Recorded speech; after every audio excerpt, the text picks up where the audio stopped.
بھی دیکھتے ہیں اور اخبارات کی خبریں بھی آپ پڑھتے ہیں۔ ابھی حال ہی میں ایک ایسا واقعہ دلخراش واقعہ رونما ہوا جس نے ہم مسلمانوں کے اندر ایک اضطراب کی لہر کو پیدا کر دیا، اور ہر کلمہ وہ مسلمان ان ناپاک وجود کے اس ناپاک عمل پر بڑا ہی رنجیدہ اور افسردہ ہے۔ آپ تھوڑا سا غور کیجئے گا کہ اہل کفار کس انداز سے آپ کے اور میرے دل کے اندر سے احساس توہین کو ختم کرنا چاہتے ہیں۔ یہ واقعہ قرآن کریم کو جلانے کا پہلی بار نہیں ہوا اور نہ ہی آخری بار ہوا ہے۔ اس سے پہلے کئی مرتبہ یہ واقعات ہوئے۔ بلگرام کے اندر آپ نے نہیں دیکھا تھا کہ امریکیوں نے 400 قرآن کریم کے نسخوں کو جلایا تھا، اور آج بھی آپ نیٹ پر سرچ کریں آپ کو معلوم ہوگا یہ وہ ناپاک وجود جن کو اپنے باپوں کا علم نہیں، انہوں نے قرآن کریم کے اوراق کو بطور ٹشو استعمال کیا معاذ اللہ، اور انہوں نے اس کتاب مقدس کو جو حضور نبی رحمت صلی اللہ علیہ وسلم کے قلب انور پر نازل ہوئی اسے گٹر کی نالیوں کے اندر بہایا۔ آپ اور میں بھی دیکھتے ہیں کہ آئے دن یہ کسی نہ کسی طریقے سے یہ واقعات کرتے رہتے ہیں۔ میں ابھی پڑھ رہا تھا کہ سنکی نامی پادری نے 2013 یا 14 کے اندر قرآن کریم کو جلایا تھا، تو اس کو لوگوں نے کہا کہ بھائی آپ یہ عمل نہ کرو، مسلمانوں کے ایمان کا امتحان نہ لو۔ تو پتہ اس نے کیا جواب دیا تھا؟ اس نے کہا مسلمان مذمت سے آگے نکلتے ہی نہیں ہیں، لہٰذا میں یہ عمل کر کے رہوں گا۔ میں اور آپ یہ سمجھتے ہیں کہ ہم نے مذمتی بیان دے دیا، ایک احتجاج کر لیا تو کافی ہو جائے گا۔ دیکھیں ہر انسان اپنے بس کے مطابق، اپنی طاقت کے مطابق اس کے لیے کوئی نہ کوئی لاہ عمل ضرور تیار کرتا ہے۔ علامہ خادم حسین رضوی نے جو جملہ دیا تھا، جب آپ کو معلوم ہے کہ ناموس رسالت کا معاملہ ہوا تو ہمارے سابقہ حکمرانوں نے کہا انہوں نے بھی مذمتی بیان دے دیا۔ مجھے بتائیے ایک عوام ہے، ایک حاکم ہے، ایک رعایا ہے، ایک وزیر اعظم ہے، اگر وزیر اعظم بھی مذمتی بیان دے دے اور عوام بھی مذمتی احتجاج ریکارڈ کروا دے تو دونوں کے اندر کوئی فرق رہ جاتا ہے؟ بھائی عہدے میں فرق ہے، منصب میں فرق ہے، سب چیزوں میں فرق ہے، تو پھر جواب میں بھی فرق آنا چاہیے۔ پہلے کیا ہوتا تھا، یہ کفار کسی محلے سے کسی گلی سے نکل کر چوک اور چوراہے پر جا کر قرآن کریم کو جلا دیتے۔ انہوں نے دیکھا کہ مسلمان سوئے پڑے ہیں، انہوں نے دیکھا کہ مسلمانوں کے جو حکمران ہیں وہ خالی مذمتی بیان دیتے ہیں۔ اب انہوں نے ایک لیول اور لیا، ایک سیڑھی اور چڑھے۔ وہ یہ ہوا کہ اب انہوں نے پہلے عام انسان کرتا تھا، کوئی مسئلہ نہیں ہوتا تھا، اب کیا ہوا، اب سرکاری سطح پر یہ کام ہونے لگا ہے۔ آپ نے نہیں دیکھا فرانس کے اندر حضور نبی رحمت صلی اللہ علیہ وسلم کے معاذ اللہ کارٹون بنائے گئے؟ میں کہتا ہوں وہ کارٹون کیسے بنا سکتے ہیں جنہیں یہ نہیں معلوم کہ روح والضحیٰ تو ایسا ہے اس کے نام پر مسلمان اپنی جانوں کو قربان کر دیتے ہیں، بلا وہ اس صورت والضحیٰ کا کارٹون کیسے بنائے گا؟ لیکن حقیقت میں آپ اگر غور کریں تو انہوں نے میرے لیے اور آپ کے لیے ایک اور ایسی راہ پیدا کر دی کہ جس کے اندر وہ میرے اور آپ کے ایمان کا امتحان لے رہے ہیں۔ اب ہم اور آپ کیا کرتے ہیں؟ آپ یقین جانیے اگر علماء میدان عمل میں نہ نکلتے تو آج یہ پتہ نہیں کیا کچھ کر چکے ہوتے ہیں۔ اور بابا جی نے تو کہا تھا کہ تمہاری مساجد کو بھی خطرہ ہے۔ آپ کو معلوم ہے ایک دور میں مساجد میں لاؤڈ اسپیکر پر جمعے کے بیانات گھروں کی محلوں کی خواتین سنا کرتی تھی، اور مجھے بھی یاد ہے کہ ہماری والدہ ہمیں 12 بجے تیار کر کے بٹھا دیتی تھی اور 12:40 پر مسجد سے بیان شروع ہو جاتا تھا۔ گھر کی خواتین بھی گھروں کے کام کاج چھوڑ کر اس گفتگو کو سماعت کرتی تھی۔ کیوں کرتی تھی؟ اس لیے کہ کسی دانا نے کہا مرد اگر دیندار ہو تو دین گھر کی دہلیز پر داخل ہوتا ہے، عورت اگر دیندار ہو تو دین نسلوں تک پہنچتا ہے۔ اب انہوں نے کیا کیا؟ ہماری بنیاد کو دیکھا، ہماری فاؤنڈیشن کو دیکھا، ہماری بیس کو دیکھا، انہوں نے کہا سب سے پہلے ان کی عورتوں کو بے دین کرو۔ آپ نے نہیں دیکھا آزادی اظہار رائے کے معاملے میں کس طرح کی انہوں نے تحریکیں چلائیں؟ یہ کیا ہے؟ یہ پوری پلاننگ کے ساتھ کیا جا رہا ہے۔ اور پھر اس کے بعد ناموس رسالت پر حملہ کیا گیا۔ اب حال ہی کے اندر دوبارہ قرآن کریم کو جلایا گیا۔ اب ہم اور آپ کیا کرتے ہیں کہ بس یہ مولویوں کا کام ہے، علماء جانے، قرآن کریم جانے۔ یاد رکھیں ہر کلمہ گو مسلمان پر قرآن کریم کے حقوق ہیں۔ یہ بات بجا ہے اِنَّا نَحْنُ نَزَّلْنَا الذِّكْرَ وَإِنَّا لَهُ لَحَافِظُونَ۔ اللہ نے اس قرآن کریم کو نازل کیا اور اللہ کی حفاظت کرنے والا ہے۔ آپ اس آیت کے ضمن میں تشریح تفسیر اٹھا کر دیکھیں، علماء نے لکھا یہاں حفاظت سے مراد یہ ہے باقی سابقہ جتنی بھی کتابیں نازل ہوئیں وہ آج اپنی اصلی حالت میں موجود نہیں ہیں سوائے قرآن مجید کے۔ فرمایا یوں اللہ نے اس کی حفاظت کا ذمہ لیا۔ بڑی کتابیں کتنی تھیں؟ اونچی بولیں، 4 تھیں، اور 100 صحیفے نازل ہوئے تھے چھوٹے، جنہیں آج کی زبان میں ہم کتابچہ کہتے ہیں۔ یہ اللہ رب العالمین نے نازل کی ہے۔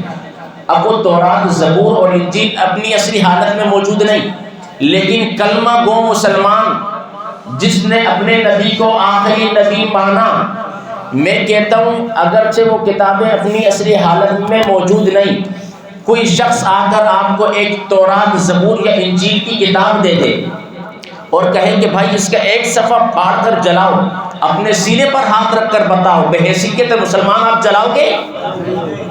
جلاؤ گے؟ تو سوچو کافر کس سمت جا رہے ہیں۔ کافر میرے اور آپ کے ایمان کو متزلزل کرنا چاہتے ہیں۔ کافر آپ کے اور میرے دل سے احساس توحید کو ختم کرنا چاہتے ہیں۔ انہیں معلوم ہے، اب میں مثال دے کے سمجھاؤں آپ کو، ہم نے اپنے محلے کے ایک چور کو ایک دفعہ ووٹ دے دیا نا، اس کو پتہ ہے، اس کو آپ کی کمزوری پتہ چل گئی، اس کو پتہ ہے کہ اگلی دفعہ میں خود جیت جاؤں گا۔ اگر وہ دھاندلی کر کے جیت گیا، اگلی بار اس کو پھر پتہ ہے کہ میں پھر جیت جاؤں گا۔ پھر وہ کیا کہتا ہے؟ یہ پورا محلہ میرے ساتھ ہے۔ پھر وہ کیا کہتا ہے؟ یہ پورا علاقہ میرے ساتھ ہے۔ وہ کیا کہتا ہے؟ یہ پورا ٹاؤن میرے ساتھ ہے، یہ پوری سوسائٹی میرے ساتھ ہے۔ اس نے کیا کیا؟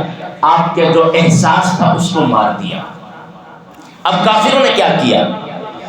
کبھی اہل بیت اطہار کی توہین کر کے، کبھی صحابہ کرام کی توہین کر کے، کبھی انبیاء کرام کی توہین کر کے، کبھی قرآن کریم کی توہین کر کے مسلمانوں کے دلوں سے احساس توہین کو ختم کر دیا۔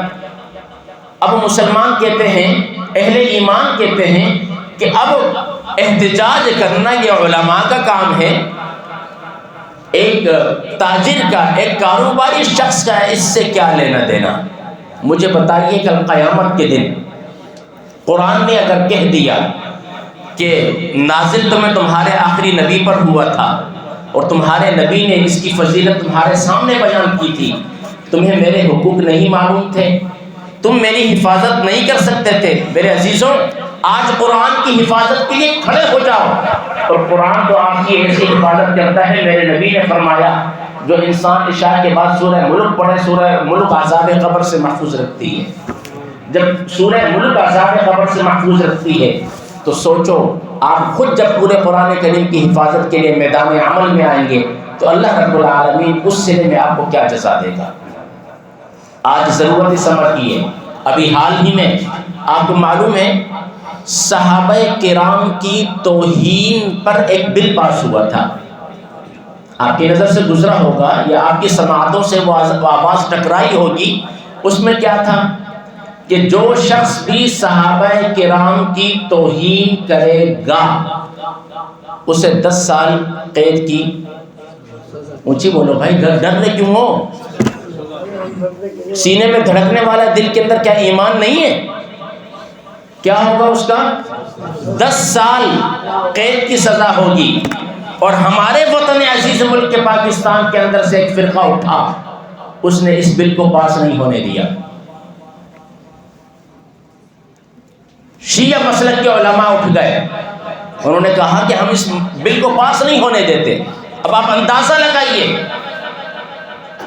کہ بظاہر تو مسلمان حکمران ہیں لیکن کسی اور کے اشاروں پر ناچ رہے ہیں۔ بتائیے یہاں پر سنی مسلمان زیادہ ہیں کہ شیعہ؟ کھل کے بولو بھائی، ڈرتے کیوں ہو؟ ارے موت آنی ہے، اگر حق بات کہتے ہوئے آ جائے اور حق والے لوگوں کا ساتھ دیتے ہوئے آ جائے تو اس سے بڑی اچھی موت کوئی بھی نہیں ہے۔ اگر آپ، میں اور آپ آج بھی حق کے سامنے خاموش رہے نا تو پھر ایسا معلوم ہوگا کہ میں نے اور آپ نے ظلم کرنے والے کا ساتھ دیا ہے۔ جب ایسے بل پاس ہونے لگ جائیں اور ایسے بلوں کو پاس ہونے سے روک دیا جائے تو بتائیے پھر کیا ہوگا؟ گستاخیاں بڑھیں گی نہیں؟ یہ تو ہر سال میں اور آپ دیکھتے ہیں، کبھی سیدنا صدیق اکبر رضی اللہ تعالی عنہ پر بہتان ترازی کی جاتی ہے، کبھی حضرت سیدنا عمر فاروق رضی اللہ تعالی عنہ پر، کبھی حضرت عثمان غنی رضی اللہ تعالی عنہ پر، کبھی حضرت سیدنا امیر معاویہ رضی اللہ تعالی عنہ پر۔ میں کہتا ہوں ہمارے اکابر نے فیصلہ کر دیا، دو بھائیوں کے اندر بھی رنجش ہو جاتی ہے، ہوتی ہے نہیں ہوتی؟ ایک ماں کا دودھ پیا ہوتا ہے، ان کے اندر رنجش ہو جاتی ہے۔ جب صحابہ کرام کے اندر آپس کا کوئی ایسا معاملہ ہو بھی گیا تو علماء نے پتہ ہے کیا جواب دیا؟ ہمارے اکابر نے کہا کف لسان کرو۔ کیا کرو؟ کف لسان، منہ بند رکھ دو بس۔ جب اللہ نے قرآن میں ان کے لیے ڈگری اور سند دے دی، کون سی؟ رضی اللہ عنہم ورضوا عنہ۔ اب بلا سنارے کے چھوٹے سے ترازو میں ریشے کا اور ماشے کا حساب تو ہو سکتا ہے، ٹنوں اور منوں کا حساب نہیں ہو سکتا۔ اللہ نے مجھے اور آپ کو وہ عقل، وہ خرد نہیں دی جو اللہ نے صحابہ کرام کو دی تھی، لہٰذا اس معاملے کے اندر کف لسان کرنا چاہیے۔ اور یاد رکھیں ہماری پوری کوشش ہے، اور علماء نے عدالتوں کے اندر درخواستیں بھی دے دی ہیں، انشاءاللہ اس بل کو بھی ہم پاس کروائیں گے۔ جدوجہد تو کرنی ہے نا، نتیجہ اللہ کی ذات پہ چھوڑنا ہے، لیکن ہم نے کیا کرنا ہے؟ حق اور سچ کا ساتھ ہمیشہ دینا ہے، چھوڑنا نہیں ہے۔ اگلی بات، قرآن کریم کا معاملہ ہو، صحابہ کرام کی توہین کا معاملہ ہو، انبیاء کرام کی توہین کا معاملہ ہو، یا اہل بیت اطہار کی توہین کا معاملہ ہو، کوئی بھی معاملے میں آپ کسی بھی سیاسی پارٹی سے تعلق رکھتے ہیں، میرا کوئی اختلاف نہیں۔ یاد رکھیں آپ سیاسی رکن، سیاسی کارکن بعد میں ہیں، آپ نبی کے غلام پہلے ہیں، آپ مسلمان پہلے ہیں، بحیثیت مسلمان، بحیثیت نبی کا امتی، بحیثیت حضور کا غلام ہونے کے ناطے آپ اب میدان عمل میں آ جائیں۔ آج ہم نے تحفظ قرآن مارچ کے حوالے سے آج احتجاج کا اعلان کیا ہے۔ اب ظاہر سی بات ہے میں اور آپ مذمتی بیان دے سکتے ہیں، مذمتی احتجاج ریکارڈ کروا سکتے ہیں، یہ آپ کے اور میرے بس کی بات ہے۔ اب ہمارے حکمران بھی اگر مذمتی بیان دینے لگ جائیں تو پھر کام نہیں چلے گا۔ یہ آج کی بات نہیں ہے، 70 دہائیوں سے ایسا ہو رہا ہے۔ ہمارے حکمران، صدر، وزیر اعظم، سارے وزراء مذمتی بیان دے دیتے تھے۔ اب میں کہتا ہوں اگر آپ چاہتے ہیں کہ آپ کے اور میرے دل سے احساس توہین کو ختم نہ کیا جائے تو ہم حکومت وقت سے مطالبہ کرتے ہیں اب وہ مذمتی بیان نہ دے، اب ان گستاخوں کی مرمت کا اعلان کریں۔ کس کا اعلان کریں؟ ہاں، مذمتی بیان بہت سارے ہو گئے۔ ارے مذمتی بیان دے دے کر تو وہ اتنے طاقتور ہو گئے، اب وہ آئے دن کبھی قرآن کے اوراق کو جلا دیتے ہیں، کبھی اس کو گٹر کی نالیوں میں بہا دیتے ہیں، کبھی ٹشو کی مانند استعمال کرتے ہیں، کبھی کیا کرتے ہیں، کبھی کیا کرتے ہیں۔ اور اگلی بات آپ یقین جانیں، واللہ اللہ گواہ ہے، میں ممبر رسول پہ بیٹھا ہوں، کل رات سے میری کیفیت عجیب سی ہے۔ جب سے میں نے سوچا کہ میں قرآن کریم کے حوالے سے کوئی گفتگو آپ سے کروں گا، پھر میں نے کہا مسلمانوں سے قرآن کے حوالے سے کیا گفتگو کرنی؟ کیا مسلمانوں کو نہیں پتا کہ قرآن کا مقام کیا ہے؟ کیا مسلمانوں کو نہیں پتا قرآن کی فضیلت کیا ہے؟ کیا مسلمانوں کو نہیں پتا کہ قرآن کی اہمیت کیا ہے؟ مسلمانوں کو نہیں پتا کہ قرآن کا مقام کیا ہے؟ اب بھلا آپ لوگوں کو کی ذہن سازی کرنے کے لیے میں نے یہ موضوع رکھا۔ اب مجھے بتائیے، آپ بحیثیت مسلمان، بحیثیت حضور کے امتی، بحیثیت حضور کے غلام ہونے کے ناطے آج آپ میدان عمل میں آئیں گے یا نہیں؟ نہیں، انشاءاللہ والی سے بات اب آگے جانی چاہیے۔ انشاءاللہ تو آپ نے کیا اگر اللہ نے چاہا۔ ارے اللہ تو بہت کچھ چاہتا ہے، بندہ نہیں چاہتا۔ اللہ تو بہت کچھ چاہتا ہے۔ اللہ چاہتا ہے کہ بندہ 5 وقت مسجد میں آئے۔ اللہ چاہتا ہے نا، بلاتا ہے نا، آتے ہو 5 وقت۔ اللہ چاہتا ہے میرا بندہ روز مجھ سے باتیں کرے، کرتے ہو روز باتیں؟ یہ انشاءاللہ کی کہانی سے آگے کی کہانی کرو بھائی۔ انشاءاللہ والا جو احساس تھا نا وہ بھی ختم ہو گیا، بس زبانی کلامی ڈالے رہ گئے۔ نا اب ایسا نہیں کرو، اب عملی میدان میں آنا ہوگا۔ آپ یقین جانیں اگر میں اور آپ آج نہیں اٹھے تو ممکن ہے کہ ہماری اولادوں کے اندر کافر پیدا نہ ہو جائے۔ اٹھو، اب بھی وقت ہے، اور کسی نے کہا تھا وقت پہ کافی ہے۔ ایک قطرہ آب خوش ہنگام کا، جل گیا کھیت برسا می تو پھر کس کام تھا۔ اور یہاں تک کہ یہ بھی دیکھو، وہ معزز تھے زمانے میں مسلمان ہو کر، اور ہم خوار ہوئے تاریخ قرآن ہو کر۔ آج ہم نے قرآن کو بھلا دیا، قرآن کو چھوڑ دیا، تو پھر کیا ہوا؟ اللہ کے نبی نے بھی قرآن میں کہا تھا نا، وقال الرسول یا رب ان قوم اتخذوا هذا القرآن مہجورا۔ فرمایا اللہ کے نبی نے اللہ سے عرض کی، یا اللہ میری قوم نے اس قرآن کو چھوڑ دیا، یہ میری قوم قرآن سے بالکل غافل ہو گئی ہے۔ اور یاد رکھو اللہ نے قرآن کے دوسرے مقام پر کیا ارشاد فرمایا؟ یریدون لیطفئوا نور اللہ بافواہہم واللہ متم نورہ ولو کرہ الکافرون۔ اس کا ترجمہ ایک شاعر نے یوں کیا تھا کہ نور خدا ہے کفر کی حرکت پہ خندزن، ارے پھونکوں سے یہ چراغ بجھایا نہ جائے گا۔ تم یہ سمجھتے ہو قرآن کے نسخوں کو جلا کر، قرآن کے نسخوں کو گٹر کی نالیوں میں بہا کر قرآن کی عظمت، مقام اور قرآن کو مٹا دیں گے؟ صدر بش نے بھی یہ اعلان کیا تھا، شاید آپ کو یاد ہو یا نہ ہو۔ اس کو کسی انگریز نے کہا کہ بھائی ٹھیک ہے تم امریکہ سے سارے نسخے اٹھا لو، پاکستان میں جو نسخے پڑے ان کا کیا کرو گے؟ اس نے کہا میری کوشش ہوگی کہ میں دلال رکھوں جو قرآن کو مٹا دیں۔ لیکن عزیزان محترم آپ کی اطلاع کے لیے یہ بات بھی عرض کروں، قرآن دنیا کی وہ واحد کتاب ہے جس نے دنیا کے سارے پرنٹنگ پریس پر قبضہ کیا ہوا ہے۔ دنیا میں سب سے زیادہ چھپی جانے والی کتاب قرآن مجید ہے، لیکن ہم مسلمان اس کتاب کے پڑھنے سے غافل ہیں۔ ہم نے اس کتاب کو صرف رمضانی کتاب بنا دیا۔ نا نا نا نا نا، یہ رمضانی کتاب نہیں تھی، یہ پوری زندگی کا نصاب تھا۔ ہم نے اور آپ نے اس نصاب کو ترک کر دیا تو پھر کیا ہوا؟ ذبوحاری ہمارا مقدر بن گئی۔ پھر کیا ہوا؟ اللہ رب العالمین نے میرے اوپر اور آپ کے اوپر مسائل اور آلام بھیج دیے۔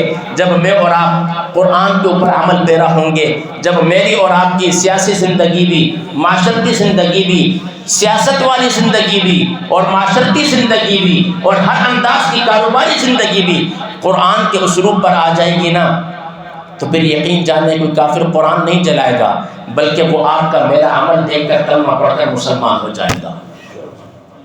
آج کیا ہو رہا ہے؟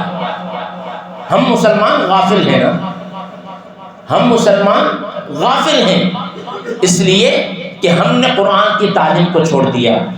کافر نے قرآن جلایا، مانتے ہیں دل آزاری ہوئی، مانتے ہیں ہم مسلمانوں کو تکلیف ہوئی، لیکن عزیزان محترم آپ تھوڑا سا غور کریں، تھوڑی سی توہین آپ ان میں روزانہ کرتے ہیں قرآن کے ساتھ۔ قرآن کی آیات آویزاں ہوتی ہیں نا، اللہ کی کلام کی کوئی ایک آیت ہے نا، وہاں آپ کے اور میرے سرحانے پر ہوتی ہے یا سائڈ پر آویزاں ہوتی ہے، پھر بھی ہم جھوٹ بول رہے ہوتے ہیں۔ بتائیے قرآن کی توہین ہوئی یا نہیں؟ میں نے اور آپ نے قرآن مقدس کو صرف دلہن کے سر پر رکھ کر اسے رخصت کرنے کے لیے رکھ لیا یا سوئم اور 40ویں میں پڑھنے کی کتاب بنا دی. ایسا خدا کے لیے نہ کریں. قرآن کے مطابق اپنی زندگی بسر کریں, قرآن کے مطابق کاروبار کریں, قرآن کے مطابق تجارت کریں, قرآن کے مطابق اپنی زندگی کا لاہ عمل بنا لیں. یقین جانیے دنیا کے اندر بھی کامیابی ہوگی اور آخرت کے اندر بھی کامیابی ہوگی. آخر میں دوبارہ آپ حضرات سے عرض کروں گا کہ آج احتجاجی ریلی کا اعلان کیا.